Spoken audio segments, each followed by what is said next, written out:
Kidlat News Updates.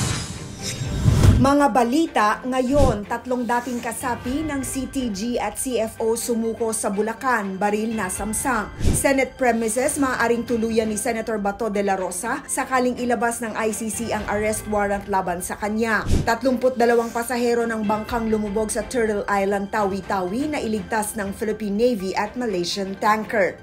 Ako po si Cesar Soriano para ihatid ang mga nangunang mga balita sa buong kapuluan ngayon. 3 dating kasapi ng Communist Terrorist Group o CTG at Communist Front Organization o CFO ang sumuko sa mga otoridad sa magkahiwalay na operasyon nitong nakaraang linggo.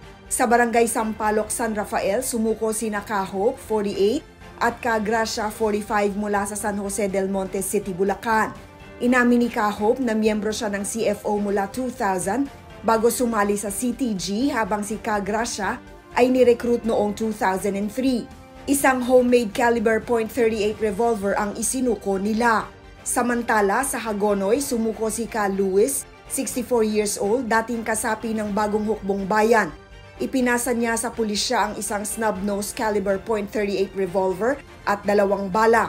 Ang mga sumuko ay nasa kustodiya na ng Bulacan Provincial Mobile Force Companies para sa investigasyon at debriefing. Patuloy pa rin ang kampanya ng pulisya laban sa insurhensiya upang matiyak ang kapayapaan at kaunlaran sa mga komunidad. Tiniyak ni Senate President Francis Cheese Escudero na maaaring manatili si Senator Ronald Bato de la Rosa sa Senate premises kung sakaling mag-issue na ang International Criminal Court o ICC ng arrest warrant laban sa kanya. Sa isang press conference, sinabi ni Escudero na hindi hahayaan ng Senado na maaresto ang kanilang miyembro, may session man o wala, bilang pag-obserba sa institutional courtesy.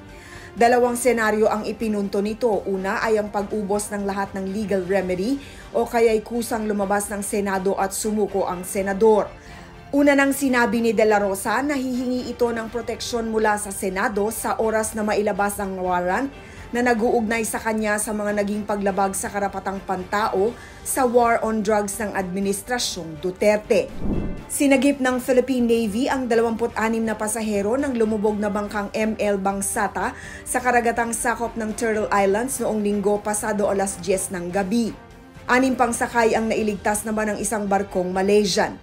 Ayon kay Rear Admiral Francisco Tagamolila Jr., umalis ang ML Bangsata mula Turtle Islands bandang 1:45 AM patungong South Ubian, Tawi-Tawi, ngunit sinalubong ito ng malalakas na alon at lumubog dakong 6 AM.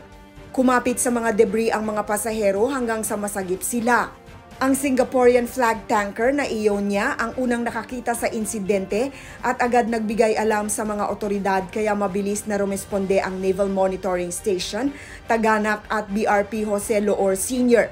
Pinagkalooban ng pagkain, medikal na tulong at damit ang mga nailigtas bago sila dinala sa Taganak Pier at itinurn over sa Municipal Disaster Risk Reduction and Management Office.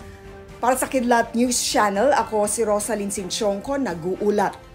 Ako po si Cesar Soriano, kasama nyo sa bawat pagputo ng balita.